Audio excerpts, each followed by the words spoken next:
यवतमाळ शहरात फिरणाऱ्यांसह संशयास्पद आलिशान कार जप्त करण्यात आल्या। शहर पोलिसांनी ही कारवाई केली असून मोठे रॅकेट हाती लागण्याची शक्यता वर्तविण्यात येत आहे। महागड्या कार आणि दुचाकी घेऊन ऐटीत फिरणारे 6 जण पोलिसांच्या कचाट्यात अडकले आहे। कमी पैशात मिळत असल्याने कोणतेही कागदपत्र नसताना वाहनाची खरेदी केली। कोणीच कारवाई करणार नाही अशा आविर्भावात या बेनामी कार बिनधास्त फिरवल्या जात होत्या।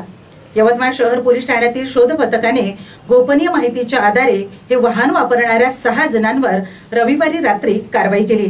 त्यांच्याकडून 6 कार आणि 1 दुचाकी अशी 53 लाख रुपये किमतीची वाहने जप्त करण्यात आली। पुणे येथून संशयित रशपाल सिंग अधेन या कोणतेही कागदपत्र नसणाऱ्या कार दुचाकी अतिशय स्वस्तात उपलब्ध करून देतो। त्यांच्याकडून यवतमाळ आणि आर्णी येथील काही जणांनी अशी वाहने खरेदी केल्याची माहिती शहर ठाण्यातील शोध पथकाला एका गुन्ह्याचा तपास करीत असताना मिळाली। बेनामी वाहन वापरण्याची यादी बनवून पोलिसांची त्यांची संपूर्ण कुंडली जमा केली। त्यानंतर रविवारी रात्री धाडसत्र राबविले। किरण राजू जाधव राहणार आर्णी रोड वैद्यनगर याच्या माध्यमातून वाहन विक्रीचा व्यवहार झाल्याचे पुढे आले।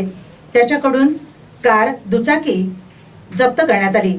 तर कुणाल रमेश राठोड राहणार कोल्हे लेआउट याच्याकडून कार, रवींद्र धरमदास खत्री राहणार वैशाली सोसायटी याच्याकडून कार, जयप्रकाश रमेशचंद्र सोनी राहणार आर्णी रोड वैद्यनगर याच्याकडून कार, अशफाक खान हमीद खान राहणार समनानी लेआउट हनुमान मंदिराजवळ नागपूर याच्याकडून सुद्धा कार, लक्ष्मण पवार राहणार विठोली तालुका आर्णी याच्याकडून कार अशा एकूण 6 कार व 1 दुचाकी जप्त करण्यात आल्या।